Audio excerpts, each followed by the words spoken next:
Hey y'all, I had to stop and get some more coffee. I'm home, so I just refilled my coffee cup because I make my coffee at home. I am not about to pay for coffee all day long out in them streets, okay? But, anyways, I saw a video where there was a mother. She was a younger mother, but she had a lot of kids, like five or maybe seven children, and she was saying, she works for what they have, and she finally had enough extra money to do something special for them, and she bought them a one of those soft-sided above ground pools, nice size pool for the kids to splash around in the backyard. Well, the kids in the neighborhood tore it up, cut the tubing for the filtration system and everything. And she showed the video of the pool and how everything was cut up, and she was heartbroken. She wasn't asking people for money to replace the pool. I think she was just expressing how discouraged she felt because these were children who came and destroyed the property that she purchased so that her children can enjoy it in the summertime. Now, I don't know what the situation was, why the kids, came to tearing the pool up. It could have been a case of, oh, well, no, nobody else's kid in the neighborhood can come in and play, which is a valid thing for a parent to say because we have a pool in our backyard and the children in the neighborhood know that no, unless your parent is in that backyard with you, with us, you can't come swimming in our pool because that's a whole liability. And anyways, the kids in her neighborhood cut the pool up so that they couldn't have it. And it just reminded me of that whole crab in the barrel mentality that people tend to have when they feel like they're in a low place and they don't want anybody else to get any higher, so they're going to pull them back down at any cost.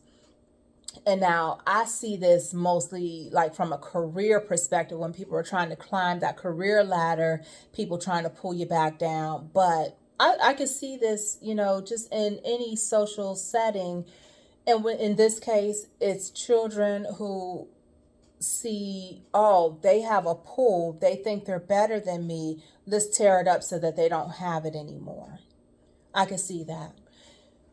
It reminds me of a situation my son was in, which wasn't, about things being destroyed, but things being taken from him so that he wouldn't have it because someone else felt like they wanted it and he had it, so they were going to take it. Last summer, my son worked all summer cutting grass. He got paid for it. My husband would put the lawnmowers on the back of the trailer and driving to wherever he was cutting grass. I mean, he was cutting grass like 15 miles down the road, maybe 20 miles. I don't know how far it was. But he was cutting grass and getting paid for it. And he had told one of his friends that, hey, I'm cutting grass this summer, trying to make some extra money. And to us, it was a good way for him to learn how to budget money and to learn the value of a dollar. It doesn't come easy. Cutting grass is still done the same way. Yeah, you can have a riding mower or a push mower, but it's out there in that sun, and because you're not cutting grass in the rain, you're out there in that sun cutting grass and you're working and sweating and getting that grass cut for those dollars that you're getting paid. And so, anyways, he saved up his money. He had a little bit over $1,000 saved up, and I took him to the bank. He got his bank account at the credit union, or credit union account because it's a credit union and not a bank. But he got his account set up with savings and checking, got his debit card, and got him a Cash App card so that I can send him money if he needed it quickly. But anyways, he had a friend come over, or a so-called friend come over, and shortly after that, he started getting a bunch of suspicious charges and usage of his debit card. And the way his debit card was set up, if his debit card went into the negative, his savings was the backup. So now his savings is getting drained. We were out of town and we get the alerts from the bank that his accounts are in the negative because somebody had drained his account overnight. And we're looking at the charges like we're not even there. A grocery store, online shopping, some online dress places, and there were actually a couple of charges that had went through before that night that we didn't realize because they were smaller charges. And so the alerts weren't set up so that if it was less than $50 that the alerts would come on. But anyways, we get everything resolved with the bank. The bank did give him his money back, changed his debit card numbers. After the debit card numbers were changed, someone starts trying to use his Cash App card. And so we're like, what the heck? Had to cancel that Cash App card, get him a new card because it was compromised. So we're looking at the dates of everything. We pull up his transaction sheets for his credit union account, and we realize the dates that these transactions were done was shortly after this one kid was at our house. And this one kid who at one time they were talking on the phone 3, 4, 5 times a week and, gaming online together and everything. And so I asked him, I said, when was the last time you talked to this kid? Hadn't talked to him since he was at our house. Okay, let's keep it that way.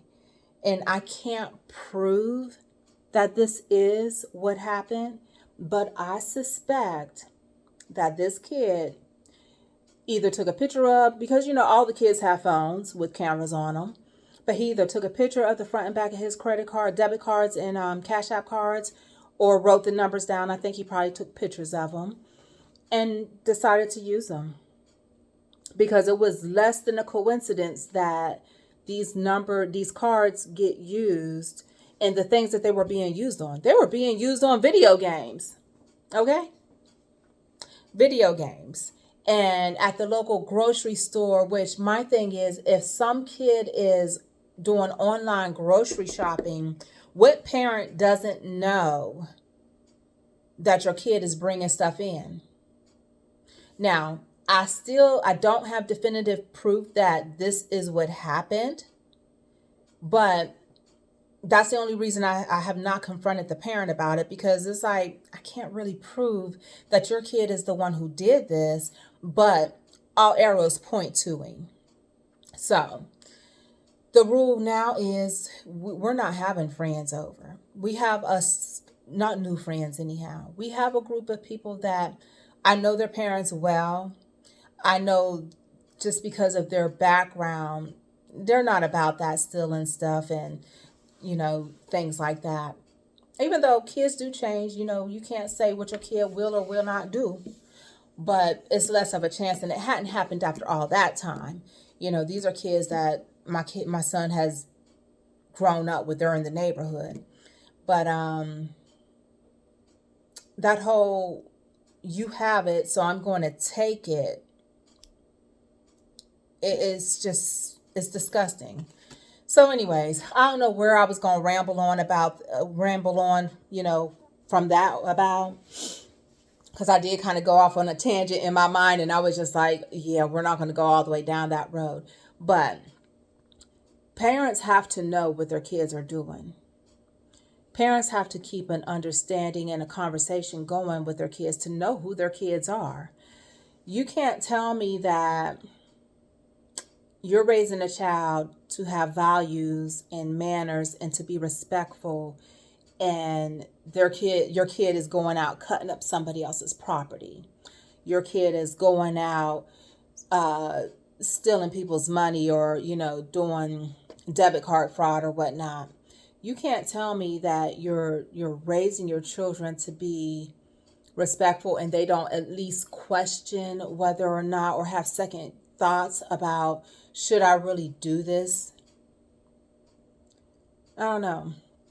And like I said, I know that I can't say what my kid will or will not do, but I know my child is less likely to be out here committing credit card fraud or scamming people or tearing up somebody's property just because they don't have it.